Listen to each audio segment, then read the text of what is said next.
एक साधु था। वह एक घाट के किनारे अपना डेरा डाले हुए था।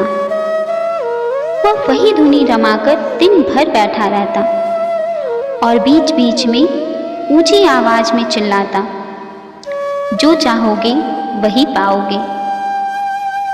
उस रास्ते से गुजरने वाले हर लोग उसे पागल समझते और उसकी बातों को अनसुना कर देते। एक दिन एक बेरोजगार युवक उस रास्ते से गुजर रहा था।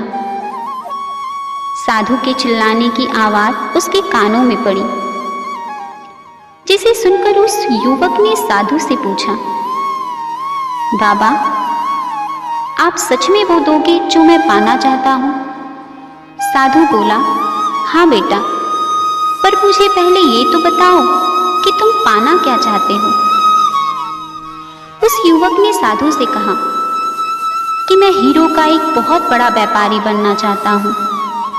क्या आप मुझे मेरी इच्छा पूरी कर सकते हो? साधु बोला, बिल्कुल कर सकता हूं। फिर उस साधु ने उस युवक से दोनों हथेलियां आगे बढ़ाने को कहा। साधु ने एक हथेली पर अपना हाथ रखा और कहा कि ये दुनिया का सबसे अनमोल हीरा है, जिसे समय कहते हैं। इसके द्वारा तुम जितने चाहो हीरे बना सकते हो। इसे कभी अपने हाथ से निकलने मत देना। और दूसरी हथेली पर हाथ रखकर बोला कि ये सबसे कीमती मोती है, जिसे धैर्य कहते हैं। यदि किसी कार्य में कड़ी मेहनत करने के बावजूद भी अगर इच्छित परिणाम ना मिले, तो इस धैर्य की मोती को धारण कर लेना। जब तक ये तुम्हारे पास है, तब तक तुम दुनिया में जो चाहो हासिल कर सकते हो।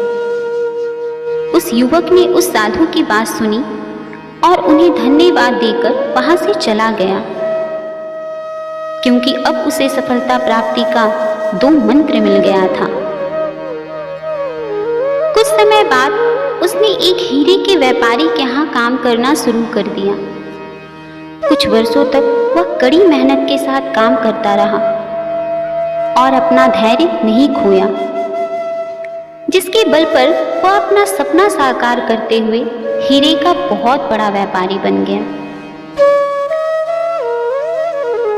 बिल्कुल इसी तरह हमें भी अपने लक्ष्य प्राप्ति के लिए कड़ी मेहनत के साथ प्रयास करना चाहिए।